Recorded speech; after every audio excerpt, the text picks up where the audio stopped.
Coach, is there any position group that's maybe surprised you this spring, possibly? Pleasantly surprised?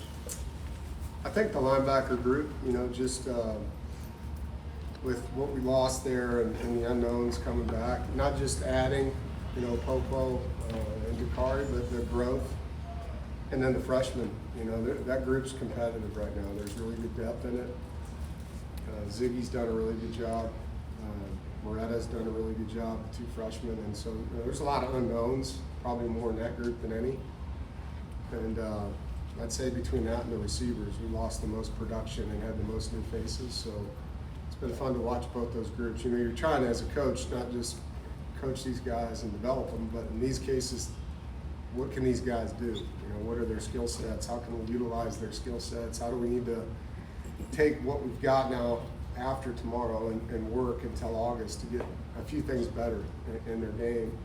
And so it's been fun watching the receivers and the linebackers just because of the, I don't know how many of them, but there's a lot. We add up both sides of the ball at those two spots, new faces and departures. Dave, you were there for Justin's announcement or press conference yesterday. Just your thoughts on his hiring and what it means for the program? Well, first of all, happy for him, happy for the university. My stance on hiring alum is very strong.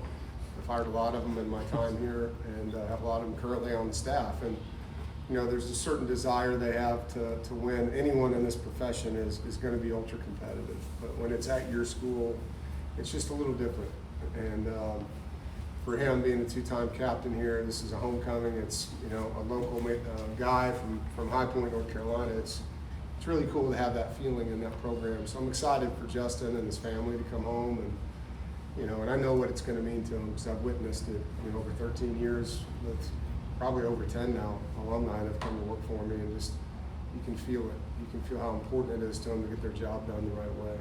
Speaking of alum, I know there's guys here working out. I know that's not an abnormal thing, but when you have somebody who just won a Super Bowl, does it help motivate some of the guys a little bit more at this point of the season, you think? I think it's really tangible as a college athlete when you look up and like at practice today, BJ Hill was out there, Jermaine Pratt, Bradley Chubb walking around, and then you come in the indoor and you see Peyton and Drake, and then you see Wesley getting ready, it's tangible. It's not just, hey, NC State's had some good players. It's they're here, and you get to look at them, and you get to see how important their development still is to them. How their conditioning is to them. Lee McNeil's out there running right now, and sweating, like they're working hard in their off time.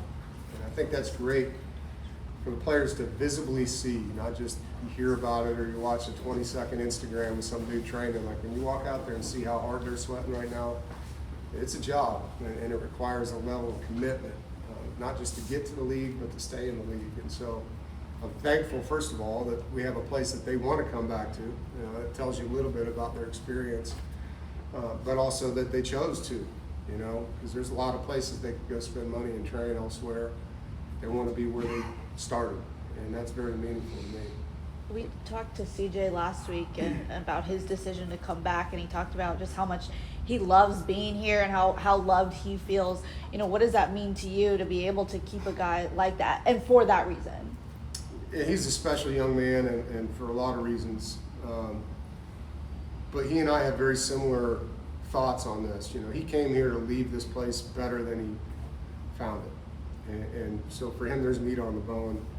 I feel the same way, and the culture that these former players, myself, these current players, all the staff over 13 years has created, some of the guys recognize that, and they know, they might make something more or something less somewhere else, but what they're giving up is quality of life, which you can't put a price on.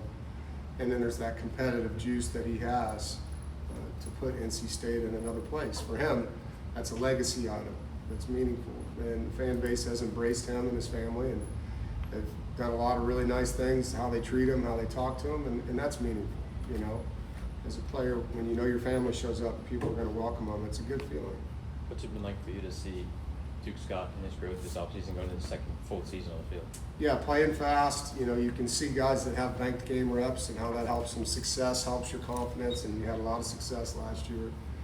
And now, moving up the depth chart as he has, he's worked really hard this offseason, and now his development's not just playing, it's leading, and so you guys know, I think he's in here. But is a very quiet, soft-spoken guy, and the challenge I've given to Duke is now to take his voice to another level with his teammates and to be able to utilize the platform he's created with his work ethic and with his talent and with his production on the field. And you guys are redoing the dining hall in the building. What does that, commitment say about the program to be able to, invest back in the facilities in an era where people are just spending money on roster here now? Well, it's critical that you do both. And that room in particular is one of the most important, probably non-talked about rooms in a football building, where these guys eat. And when you're talking about a 20-year-old plus kitchen and 20-year-old plus equipment, the chefs are kind of limited on, and we always poll these guys on what can we do better for you. And one of the common themes is variety of food, right? 125 guys are never going to all like the menu. But when you can create variety in the menu, it helps. And so having different stations, having a bigger kitchen, having brand new equipment, giving the chef opportunities now to be much better at his job and create variety. And developing players, nutrition is a massive piece of that. And so it's huge that Boo understands that. We meet and talk about the program and what things can help us get better. And that's been one that's been on the list for a while. And last year he was able to find a donor with the Wolfpack Club that really helped us. And so it's meaningful. And each year we're trying to just continue to build the Murphy Center, one spot at a time, kind of facelifting it into, a modern building at times. With the Last line, guys. With the transfer portal and players coming and going, do you guys have to, especially during the spring, are you guys coaching more during the spring than you have maybe 5, 6, 7 years ago? You're definitely coaching everybody like they don't know what they're doing more, okay? Because you don't have as many returning players. I don't know that you're coaching more. I think what you're doing is a little different. You're taking a junior and a senior and treating them like a freshman because he's just now learning your offense, defense, or punt protection, whatever it is. But the amount of coaching and energy and detail doesn't change. It's just, you can't say, hey, that guy's been here 3 years, he knows what he's doing as much.